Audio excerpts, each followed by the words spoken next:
Hi అండి, welcome to our channel.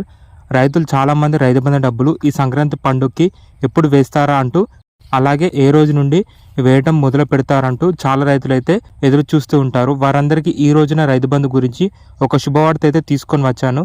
మన ముఖ్యమంత్రి రేవంత్ రెడ్డి గారు నిన్న అసెంబ్లీ సభలో అందరి ముందు రైతు బంధు గురించి ఒక క్లారిటీ అయితే ఇవ్వడం జరిగింది.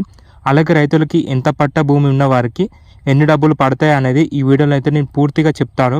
ఈ వీడియోని మాత్రం లాస్ట్ వరకు అయితే చూడండి. అలాగే రైతులు ఎవరైతే కొత్తగా నా వీడియో చూస్తున్నారో ఒక్కసారి నా ఛానల్ సబ్స్క్రైబ్ చేసుకొని నా ఛానల్ అయితే సపోర్ట్ చేయండి.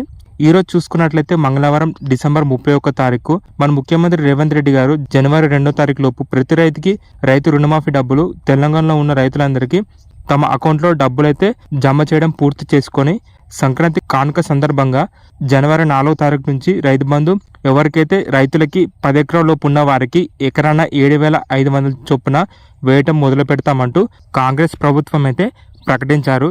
తెలంగాణలో ఉన్న 28 లక్షల రైతన్నలకి 1,75 కోట్ల రైతు బంధు డబ్బులు విడుదల చేశామంటూ ప్రకటించారు.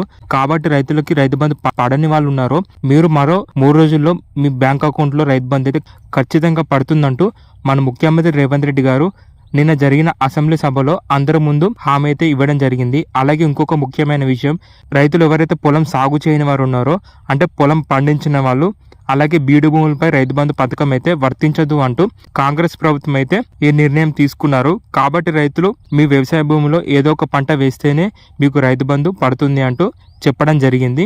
అలాగే కౌలు చేసే రైతన్నులు ఎవరైతే ఉన్నారో మన ముఖ్యమంత్రి రేవంత్ రెడ్డి గారు ఇచ్చిన హామీ ప్రకారంగా మీరు చేసే పంట ఆధారంగా మీ ఖాతాలో కౌలు డబ్బులు వేస్తామని చెప్పారు.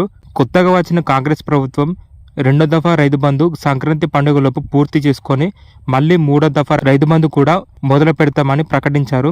ఇది రైతన్నులకి శుభవార్త అని నేను అనుకుంటున్నాను. కాబట్టి రైతులు ఈ జనవరి 3వ తారీఖు నుంచి మీరు మీ మొబైల్లో ఒక్కసారి మీ అకౌంట్ బ్యాలెన్స్ అయితే ఖచ్చితంగా చెక్ చేస్తూ ఉండండి. అలాగే రైతులు ఎవరైతే స్మార్ట్ ఫోన్ యూజ్ చేయని వాళ్ళు ఉన్నారో మీరు మాత్రం మీ దగ్గరలో ఉన్న బ్యాంక్ వెళ్ళి మీ అకౌంట్ బ్యాలెన్స్ని కరెక్ట్గా చెక్ చేసుకోండి.